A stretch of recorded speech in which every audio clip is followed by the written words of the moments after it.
What's going on, you guys? My name's John. I'm a Johnny Does Stuff. I just changed the channel name. I think it's a little bit cooler because I'm going to start filming a lot of my day-to-day life.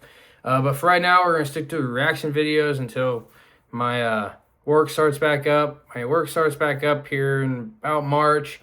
I run lawn care business, so figured it'd be cool for you guys to come along and learn a little bit there too.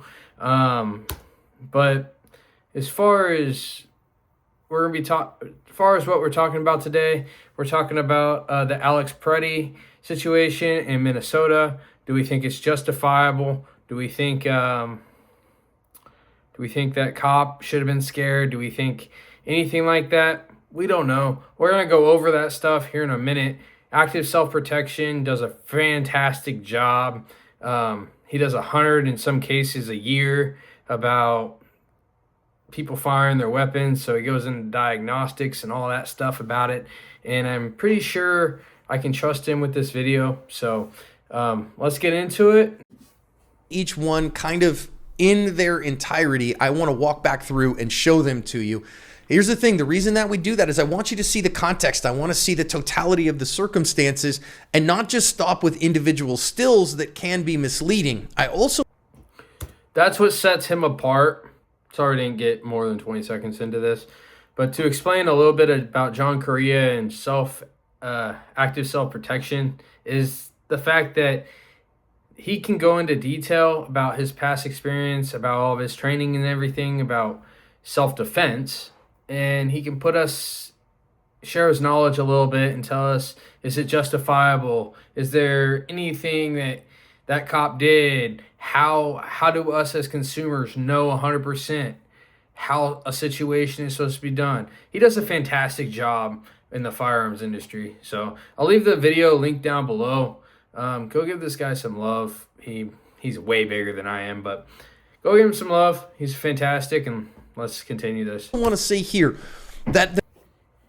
Wait. I forgot. Okay, so all the videos I've seen personally, there's evidence that the guy, Alex, was carrying a SIG P320, okay?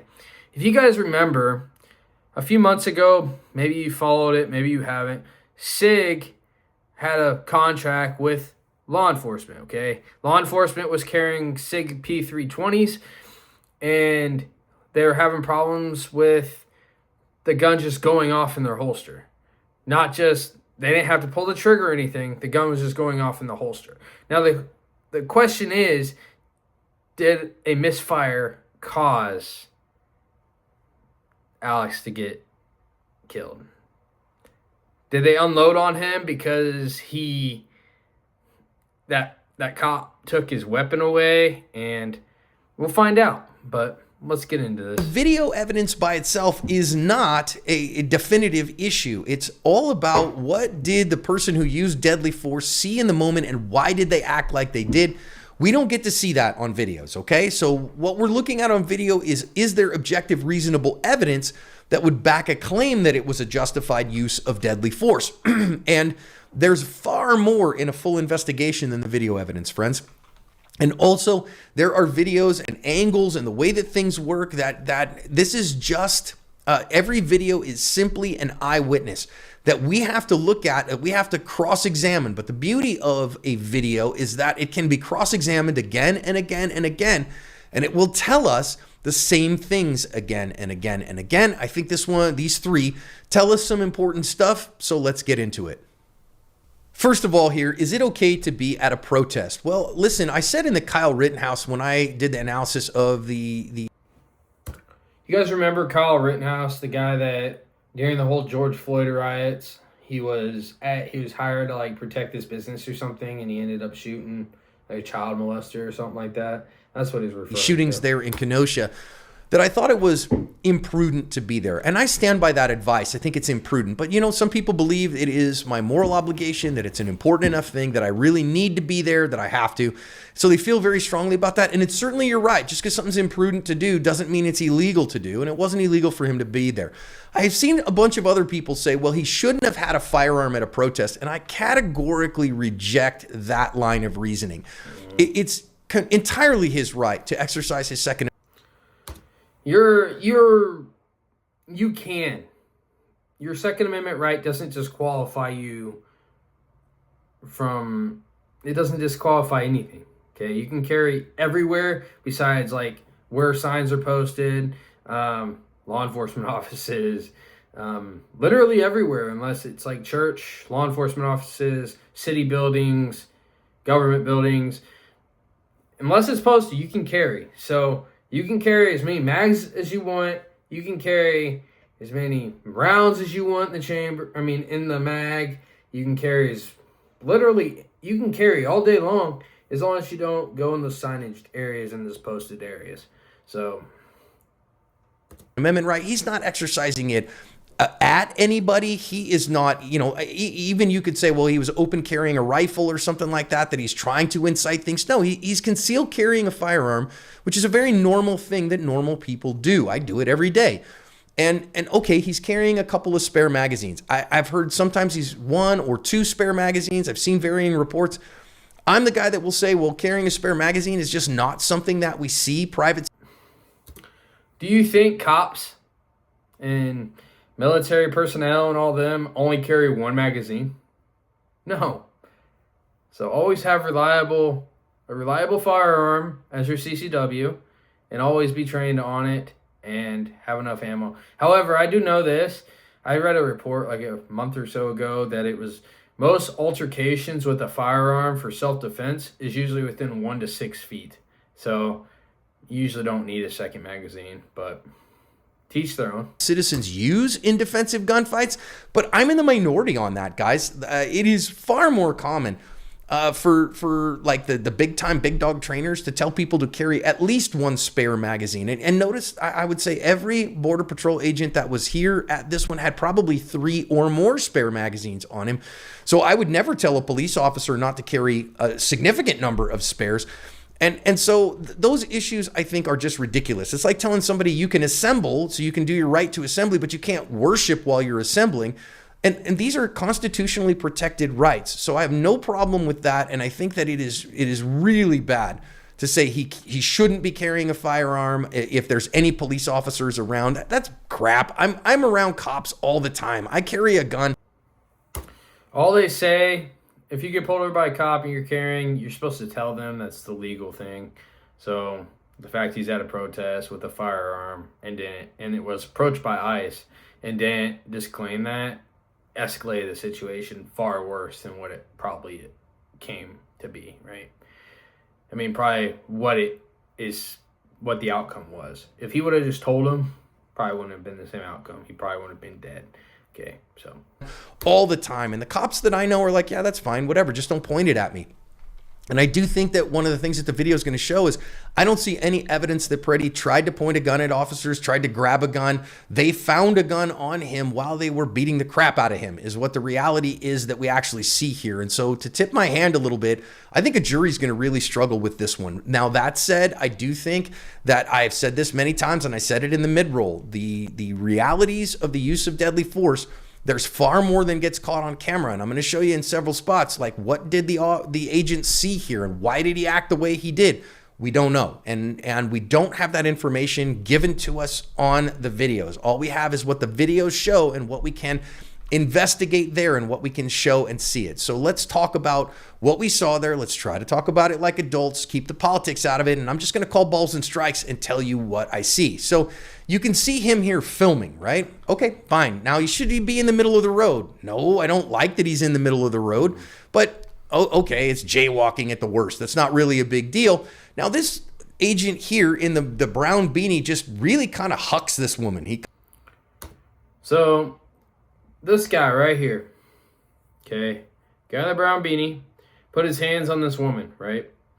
The question is, so if Alex was to defend this guy, okay, it would be if Alex was to take his hands and put his hands on this ICE agent, okay, he could be charged with assault. However, the ICE agent putting his hands on her is not assault. Come on now. Double standard. There's rules, there's laws, all sorts of stuff. Are they impeding? Probably. They impeded traffic. They started this video off with him in the middle of traffic. So are they impeding? Probably. Kind of really pushes her hard. Why did he do that? I don't know, but it certainly raised the temperature of things.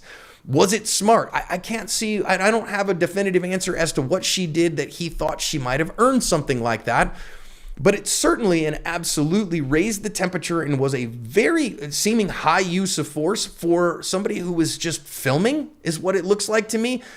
And listen, officers, agents, if you're involved in this stuff, you got to recognize it is a very much a time of great emotional difficulty for a lot of people. So you got to be the adult who keeps your head in these situations. And I feel like he kind of didn't here. I feel like he went a little like way hard here, and that raised the temperature of everything. Now, if we look, what did Alex Pretti do here? He responds by putting his hand on the cummerbund of the officer. And you can see him here. He kind of like tries to separate him. Whoa, whoa, whoa. Now listen, that is definitionally assault on a law enforcement officer. He put his hands on a law enforcement officer, even though that officer was doing wrong. And I got to say this, if you're going to go to a protest and observe, you have to be an observer. If you're like, well, we want to make sure the government is doing the things that they're supposed to be doing and that they're not abusing people, I think that's an honorable thing. But you got to recognize that if you decide to get involved, if you decide not to be an observer, but to be a participant, you could run into problems like this, okay? Now, I understand why you would do it. Guy's an ICU nurse. And if you go talk to any nurse, right? Like I was talking to a nurse practitioner just a little while ago, my good friend Sandy, and she's like, look, as an ICU nurse, man, breaking up people fighting is part of your training. It's part of the way that you do business.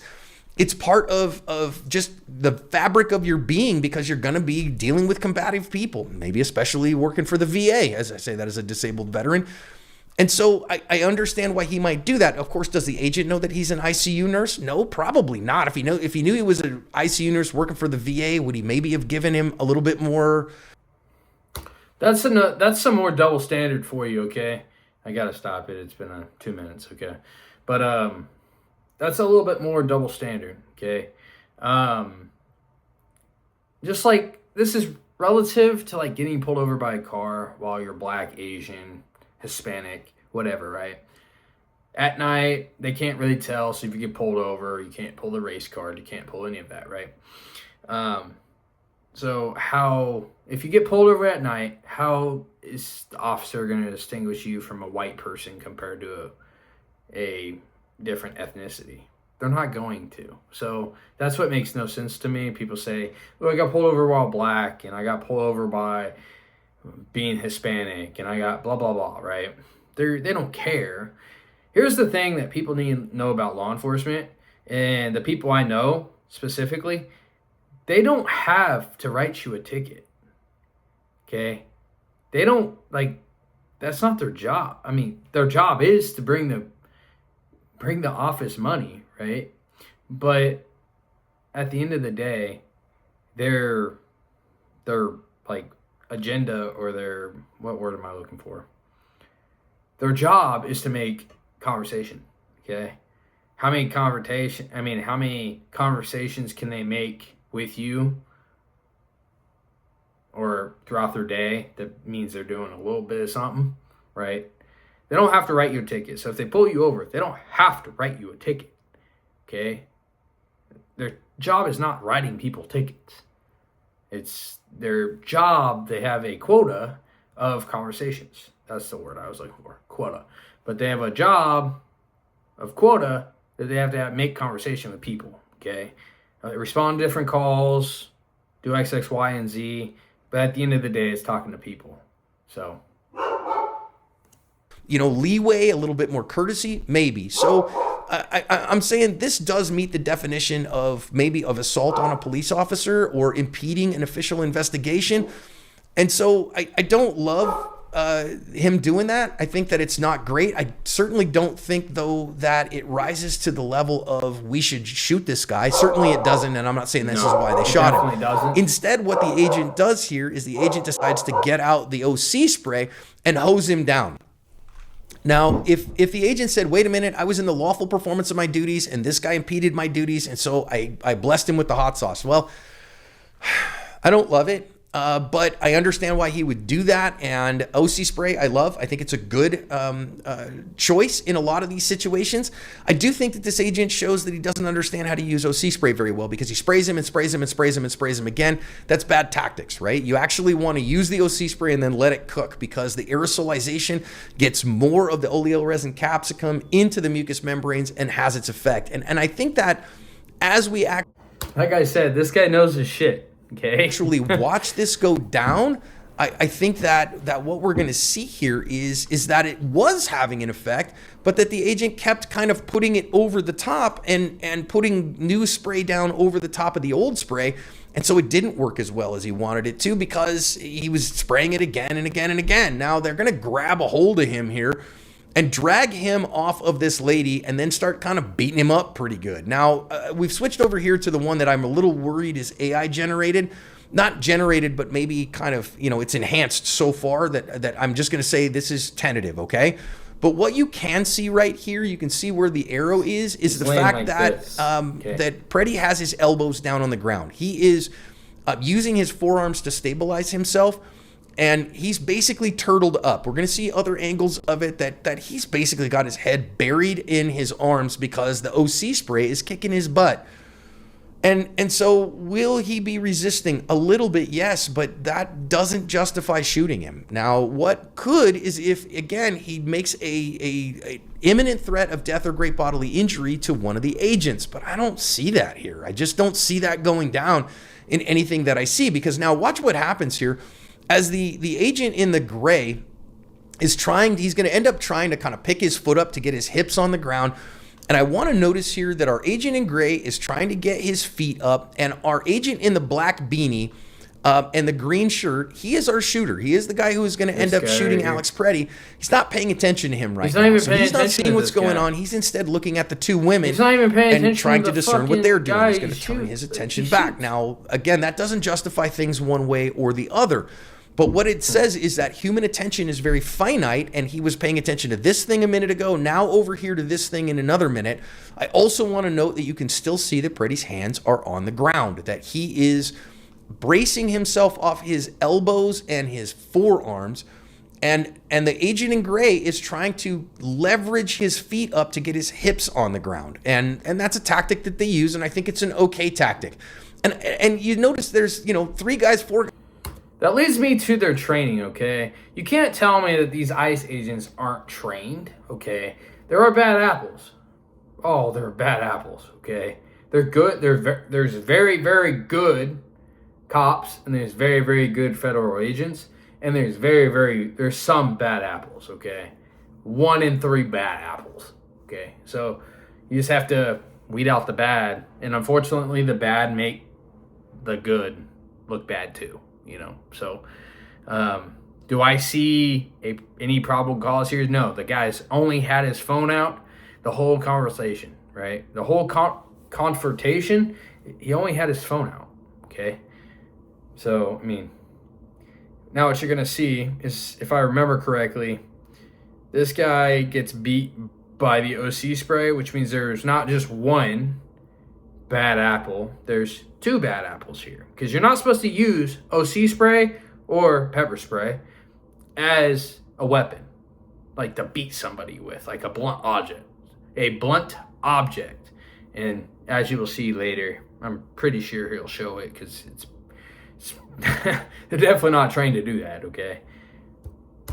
Guys trying to hold him down. If they feel like he needs to be into custody, I don't have any problems with this to this point. I don't love it, but again, I don't think there's this, huge egregious problems.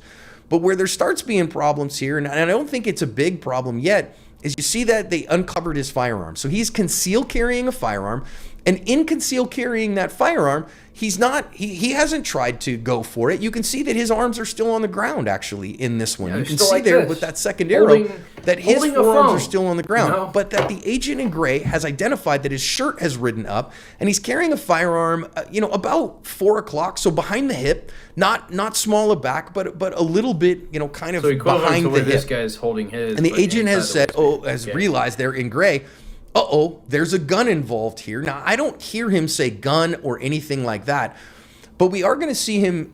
I'm pretty sure they're supposed to say gun, gun, gun if somebody has a gun that they're arresting.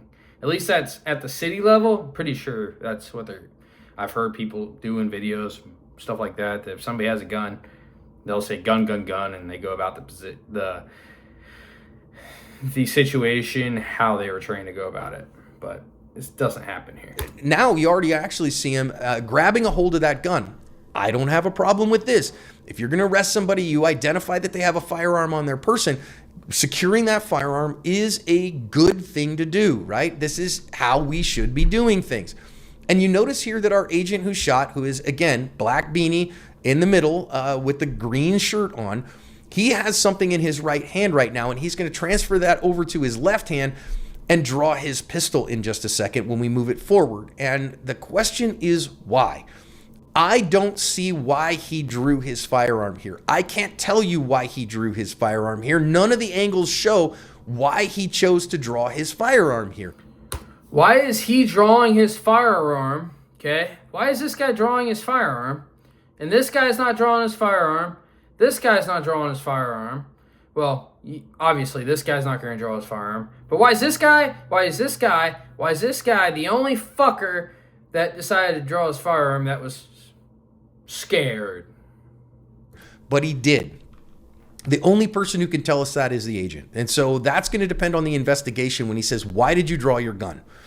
And again, at this point, what we see actually is that the agent in gray is the one who is in control of his firearm. So could this be a huge case of a mistake that the agent who drew his gun saw the gun coming out of the holster and wrongly assumed that it was Pretti that drew it? I suppose that's within the realm of possibility, but is that a reasonable, is that a reasonable Very inference low from the probability evidence? of that one. I don't know that it is. I struggle with that, and I think a jury is going to struggle with it. Now, as we move it forward just a little bit, I want to show you the frame that comes a half second before his first trigger press. Because right here is a half second before the trigger press, and this is an important frame. Because what we know is that in complex environments, when people have to make decisions, they make a decision to fire 0.56 seconds plus or minus 0.08 from when the shot breaks, right? That's from Lewinsky et al. And their studies on time to start and stop shooting.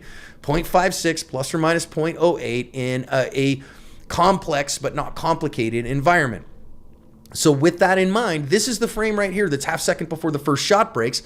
That this comes right before, this is the vision that the agent gets that makes him make the decision to shoot. I don't see anything in here. Again, I still see Pretti face down on the ground. I don't see him reaching back towards his waistband. I don't see him with a gun in his hand, but he does have his cell phone in his hand. So does the agent mistake that for a gun? I can't tell you that. I don't like it though. He's never had a gun in his hand. He's never reached for the gun on his waist. And I just don't see any justification at that point for shooting him that is objective that he...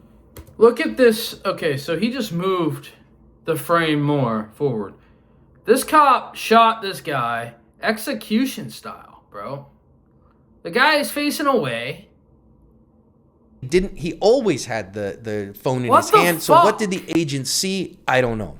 Now this next still frame is the agent has shot him, and now you see the second shot that breaks that comes just a little while later, about 0.7 seconds later. And you see here that the agent has made a second decision to shoot. And now we see Pretti on his knees with his back turned to the agent and get shot just cleanly and square in the back. Now, it's not about where you shoot somebody. It's about why. Why did he do that? I can't answer that for you. Only the agent can answer. I get only the agent could tell you why he pulled his weapon out to begin with.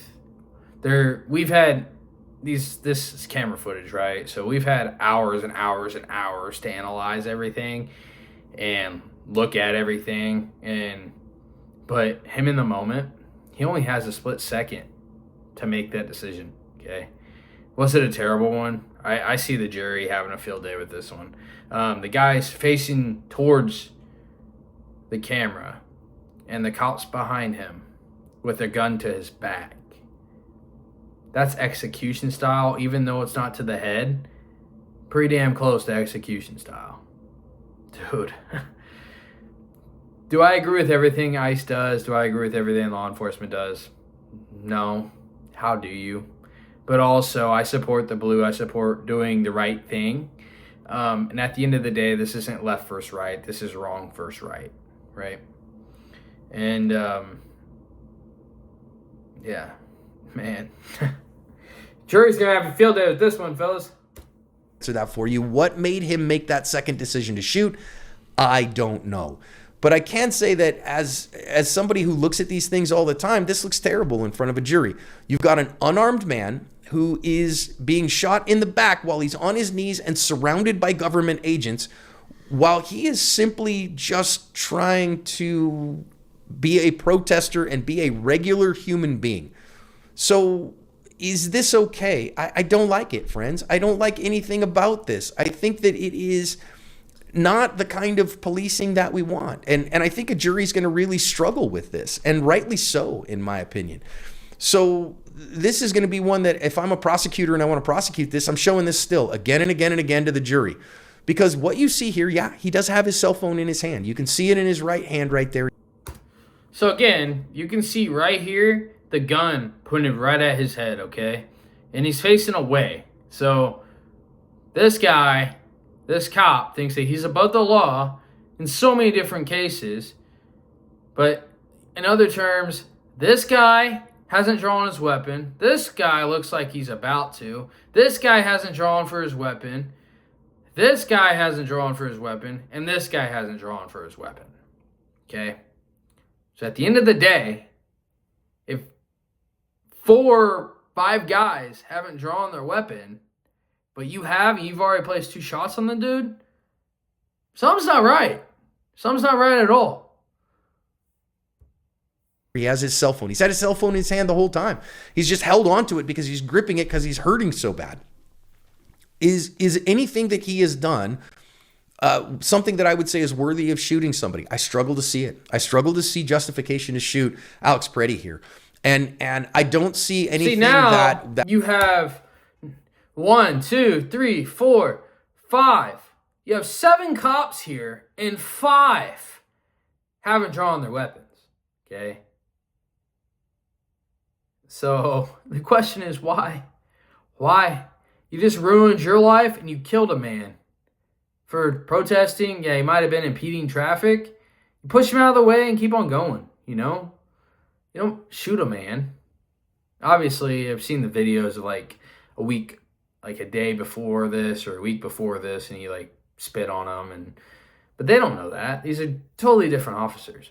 So what the hell? That would look to me like an imminent threat of death or great bodily harm. This is the second one that I'm going to show, and show significantly to the jury if I want to prosecute this, that it looks like, again, a firing line. Now, it looks to me like our original shooter is the only officer who fires, which, if that's the case, that's good for all the other officers. They're making their own independent decisions to shoot. But again, I don't see any reason here that shots are continuing, and a whole bunch of them went off. And so sad, even if dude. I start saying the first one okay, the second one okay, I start struggling to see them as they continue to go on, given the totality of the circumstances.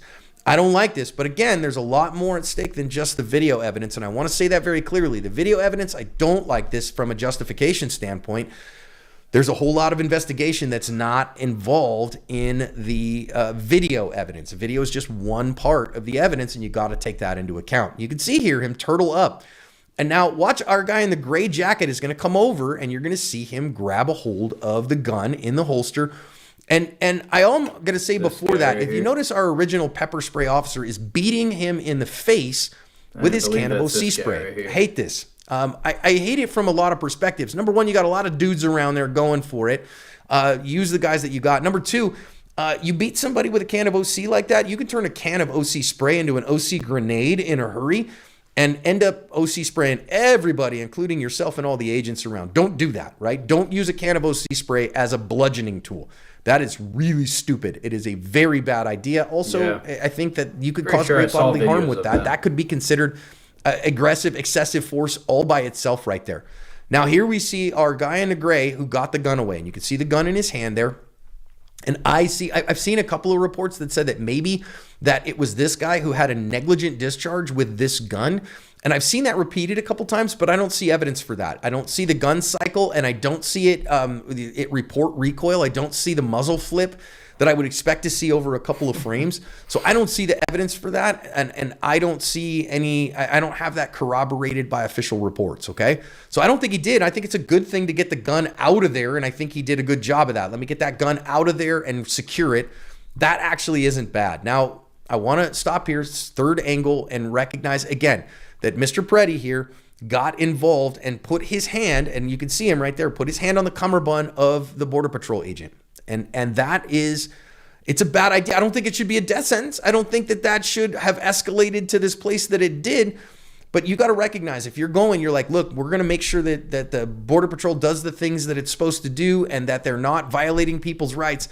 You got to go as an observer, friends. You got to just go and say, I'm going to record, but I'm not going to get involved, because to get involved means that I could very easily die. Now, for some people, hey man, it's worth dying for. Well, I get that. I would far prefer that Mr. Pretti here have kept recording, and then, hey, I want to take this to court. I think that this person did wrong, and I want to see him charged with assault for just pushing this woman onto the ground with no justification to do so. That would have been the right choice here. I'm not blaming him though for that, and I still don't think, I don't think he should have had the hell beat out of him, and I certainly don't think he should have been shot for it. I don't think he was shot for that, and I want to make sure that we say that. Again, the OC spray, man, I don't love it. And because I think it's probably all a big misunderstanding here. And agents, listen, if you're in this, you need to go, hey, wait a minute. It's up to us as the agents of the government to chill out here, to be the adults in the room, to act with integrity. And we actually see some of that here. I'm going to show it to you in a minute. But I also want to recognize, you can see right here, that Pretti has his face buried in the crook of his elbow, and he's got his hands on the ground. I want you to see that very clearly here. And that's what we see from the whole thing, is that they're trying to get him down, and he's just turtled up because he's in so much pain from the OC spray. That's what OC spray does. So the OC was effective. And I think if they'd have just let the OC cook, they didn't have any problems with this guy. He never went for the gun. He never actually tried to hurt anybody. And so I just think that this is a vast overreaction. I also want to note right here, this is a little interesting thing. Notice the officer that's in the foreground here. There's another woman who's filming. Do you notice he didn't get all kinds of belligerent? Do you notice he's just like, ma'am, back off, please. Please walk over there. Let's not get involved. She does that, and he's super professional. I just wanted to note, again, all these other guys who just go to work on Alex Pretti, that they had an example right in their midst of somebody who's not using excessive force, somebody who's... Alrighty, well, I'm going to end that there. Condolences to Alex Pretti and his family. This is a very, very sad situation. Like I said, it would be funny if the report comes out that there was a negligent discharge when that officer pulled that P320 out of that guy's holster. I'm going to be dumbfounded that this guy died due to a negligent discharge from a law enforcement officer. Do I think they have a lawsuit? Absolutely. There's plenty of evidence right here that was not a lawful shooting. That's just straight up murder. And they did execution style as well. It was just like a firing squad. You saw them like just in a line with two of them with their guns out of 7, right? Which if 2 out of 7 have their firearms out, your probability of it being a real threat probably down to maybe 2%. So, but this is not, I'm not political. I will never make this channel political. It's just fun for me to do reaction videos on stuff, and especially big things like this. It really opens my mind up to the world, because a lot of times we're all in our own space, right? We're all in our own space. We're all in our own area where you never know. You never know what can happen to tomorrow. So everybody bless up. You guys have a good day, and see you guys when I see you guys. Peace.